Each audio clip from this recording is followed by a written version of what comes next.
I can't promise you things will change overnight, but I can promise you I will not stop in my pursuit of workers' rights. Let me remind you of the rights you fought for not so long ago. The right to belong to a union.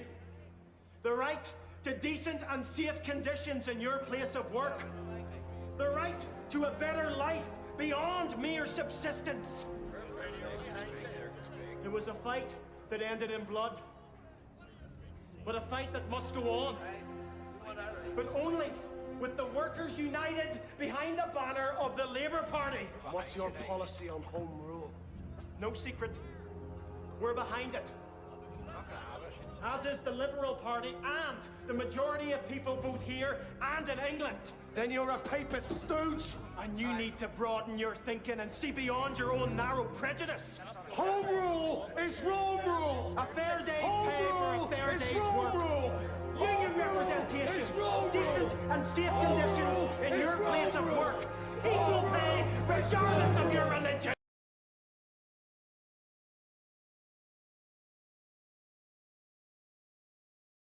Vote for Hatton to vote for Ulster. A defeat for the Conservatives. It's a defeat for Ulster. For all that we hold dear. For our livelihoods. And for everything we have worked for. It will bring an end to the Protestant religion in Ireland. And a clear message must be sent to London. That Ulster will not stand for this. We simply will not stand for this. Thank you. Thank you for your support. Thank you.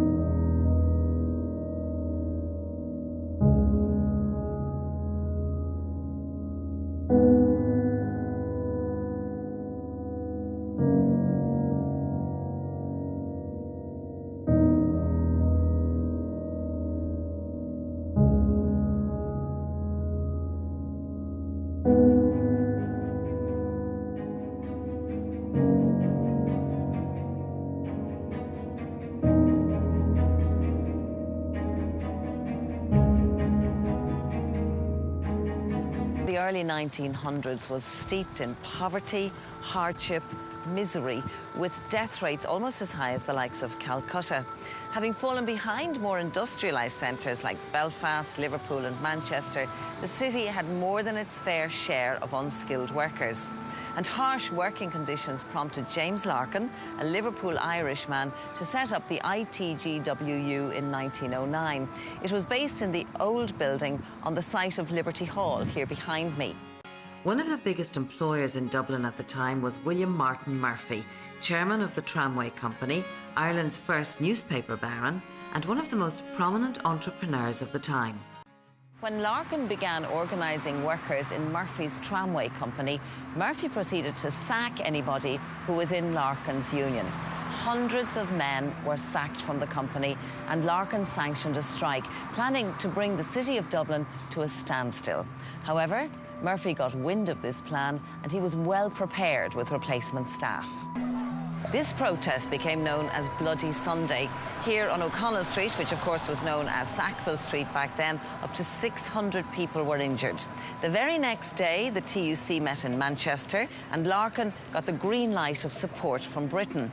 So overnight, the situation was transformed from a local dispute between tram drivers and conductors into an international one about union recognition.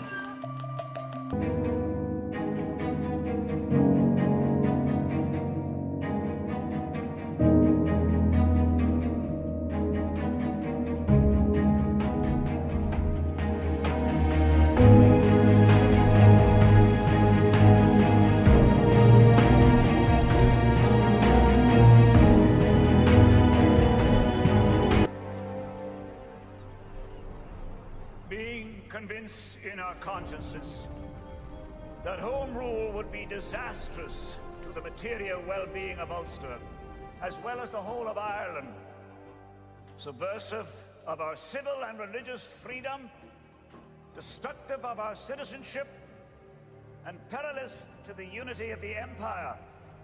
We whose names are underwritten do hereby pledge ourselves in solemn covenant to stand by one another in defending for ourselves and our children our cherished position of equal citizenship in the United Kingdom, and in using all means which may be found necessary to defeat the present conspiracy to set up a Home Rule Parliament in Ireland, and in the event of such a Parliament being forced upon us, we pledge ourselves to refuse to recognize its authority, in sure confidence that God will defend the right.